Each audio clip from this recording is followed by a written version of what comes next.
Hello friends, welcome back to our channel Life Skills All in One. 11th bipartite settlement की आज 10 दिसंबर को हमारी award staff की unions की आईबीए के साथ मीटिंग थी और उसमें क्या रिजल्ट निकला मिनट्स ऑफ द मीटिंग के साथ मैं आपको डिटेल में बताती हूँ। ये रेजिडुअल इश्यूज थे, इसमें मेन तो 5 डेज वीक, पेंशन अपडेशन। अगर अभी तक आपने हमारे चैनल को सब्सक्राइब नहीं किया है तो प्लीज़ सब्सक्राइब कीजिए और बेल आइकन दबाना ना भूलिए ताकि आपको फर्दर नोटिफिकेशंस हमारे वीडियोस की मिलती रहें। Family pension, NPS, medical insurance for retirees, ये सारे मुद्दे थे। कुल मिलाकर 17 इश्यूज थे जिसके बारे में क्या आईबीए ने हमें रिप्लाई दिया उसकी मैं आपको डिटेल में बताती हूँ। ये देखिए हमारे अवार्ड स्टाफ की चारों यूनियंस एआईबीए, एनसीबीई, एनओबीडब्ल्यू और इनबेफ, इन सब की आज आईबीए के साथ मीटिंग हुई। Discussion with IBA on pending issues. इसमें मेन मुद्दे हमारे 5 days banking, updation of family pension और एनपीएस एट 14% और इम्प्लीमेंटेशन ऑफ बाइपर्टाइट सेटलमेंट और भी बहुत मुद्दे हैं, वो सारे डिस्कस हुए और आईबीए ने हमें क्या आंसर किया वो सारा मैं आपको डिटेल में बताती हूँ। Supplementary minutes of discussions on certain issues between Indian Banks Association and Workmen Unions dated 10th December 2020। ये जो 11th बाइपर्टाइट साइन हो गया था 11 नवंबर 2020 को, लेकिन कुछ इश्यूज हमारे मेन रह गए थे। अभी यूनियंस ने उसको छोड़ा नहीं है, उसके बारे में लगातार ये आईबीए से बात करते रहते हैं। कई इन्होंने लेटर्स लिखे हैं और कई बारी डिस्कशन हुई है।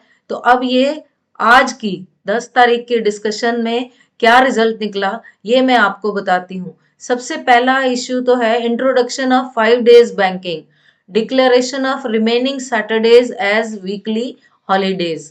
जो बचे हुए सैटरडे हैं उसको वीकली हॉलीडे करने के लिए बातचीत हुई, लेकिन आईबीए अभी तो इसके फेवर में बिल्कुल नहीं है। हाउएवर द इशू में बी डिस्कस्ड फर्दर।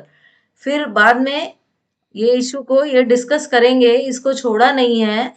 और भी जो हमारे स्टेक होल्डर्स हैं, गवर्नमेंट ऑफ इंडिया, उसके साथ भी ये इशू को टेकअप किया जाएगा। अब मेन मुद्दा जो है हमारा अपडेशन ऑफ पेंशन है। Provision for periodical updation of pension on the occasions of ways revision and updation of pension for existing pensioners. अब जो एग्जिस्टिंग पेंशनर्स हैं उनका अपडेशन होता ही नहीं है। वेज रिवीजन के साथ इसका भी अपडेशन होना चाहिए, जैसे सीपीसी में होता है, गवर्नमेंट में होता है। इसके बारे में आईबीए ने इसको अप्रिशिएट ही करा कि वो इसके बारे में genuinely बात करेंगे। It is appreciated that updation of pension and periodical revision in pension is a genuine aspiration of the retired employees। ये genuine demand है, इसको तो आईबीए को टेकअप करना ही है, आईबीए ने बोला।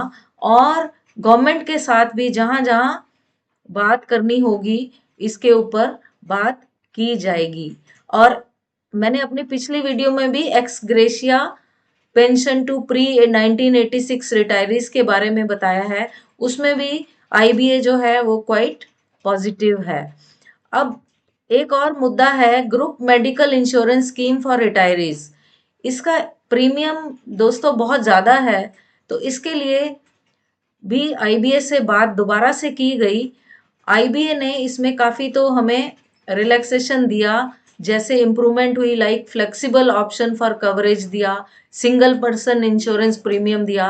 पहले दोनों का ही लेना पड़ता था, अब सिंगल भी ले सकता है। ये सारे इम्प्लीमेंट भी हो गए इसी रिन्यूअल पॉलिसी में। लेकिन इसमें एक बात और है कि अगर ये प्रीमियम बैंक पे करे तो कैसा रहे, ऐसा हमारी यूनियंस ने आईबीए के साथ डिस्कस करा है। तो IBA is unable to accept the same, but efforts would be taken by the IBA to discuss the issue with the banks for extending some subsidy towards the premium paid. हो सकता है कुछ subsidy bank हमारा पे करे, इस पर भी बातचीत चल रही है। मुद्दा है bringing all pensioners to common index point of 6352 points. जैसे मैंने अपनी पिछली वीडियो में भी रिटायरीज के डीए वाली वीडियो में बताया है, अलग अलग टाइम पे जो रिटायर हुए हैं उनके अलग अलग पॉइंट्स जो हैं वो बेसिक में मर्ज होते हैं, तो वो सारा हटा के अब एक common index point of 6352 points रखा जाए, जो कि 11th बाइपर्टाइट सेटलमेंट में हुआ है। तो इसके लिए आईबीए ने बोला डिटेल्ड प्रपोजल में be submitted by the unions upon which IBA would discuss the issue. IBA इसको भी डिस्कस करेगा। ऐसे ही ये छोटे छोटे और मुद्दे हैं। Calculation of pension based on last drawn पे और on average of last 10 months whichever is beneficial to the employee as is available in the scheme for government employees। हमारा दोस्तों क्या होता है कि 10 मंथ्स की एवरेज लेकर उस पर पेंशन की कैलकुलेशन होती है। तो अब हमारी यूनियंस ने उनको सुझाव दिया है कि लास्ट मंथ की सैलरी या 10 मंथ्स का एवरेज जो भी बेनिफिशियल हो एम्प्लॉयज के लिए वो टेकअप करना चाहिए, उसके बेस पर पेंशन की कैलकुलेशन होनी चाहिए, जैसे गवर्नमेंट एम्प्लॉयज के केस में होता है। तो आईबीए ने इसमें भी एश्योरेंस दिया है कि the matter will be examined. तो इस तरह दोस्तों छोटे छोटे मुद्दे और भी हैं, तो ये सारा आप इसको पॉज करके सारे देख सकते हैं। जैसे फेस्टिवल एडवांस टू एम्प्लॉइज है, ये इंडिविजुअल बैंक्स अपना डिसीजन ले सकता है, ये आईबीए ने पहले ही कह दिया है। और exemption of entire retirement benefits from the purview of income tax including gratuity leave encashment. इस पर दोस्तों जो हमारा 3 लाख से ज्यादा लीव इनकैशमेंट होती है उस पे हमारा टैक्स लगता है, उसमें भी सारे एंटायर अमाउंट पे एग्जेम्पशन की बात की गई है, जैसे कि गवर्नमेंट एम्प्लॉयज के लिए होता है। तो देखिए हमारे बैंकर्स के लिए और गवर्नमेंट एम्प्लॉयज में कितना भेदभाव है। गवर्नमेंट एम्प्लॉयज को बहुत ज़्यादा अच्छी सुविधाएं मिली हुई हैं जो कि बैंकर्स को नहीं है। अब देखिए यूनियंस हमारी इसके लिए फाइट तो कर रही हैं, हम सब बैंकर्स को मिल के उनके साथ साथ देना चाहिए ताकि हमारी मांगे कुछ मानी जाए और हमारा कुछ इम्प्रूवमेंट हो सके।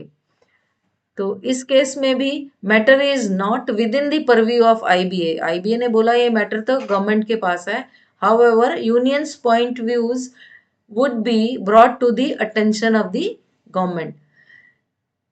तो फ्रेंड्स, और इम्प्लीमेंटेशन जो है 11th बाइपर्टाइट सेटलमेंट का वो उन्होंने लिखा ही है कि दिसंबर में हो जाएगा, ये ऐसी उम्मीद है। आईबीए ने बोला है कि बहुत शॉर्टली हमें गवर्नमेंट के अप्रूवल मिल जाएंगे और दिसंबर की सैलरी तो नए सेटलमेंट के साथ लगेगी ही और एरियर्स भी बहुत जल्दी मिल जाएंगे।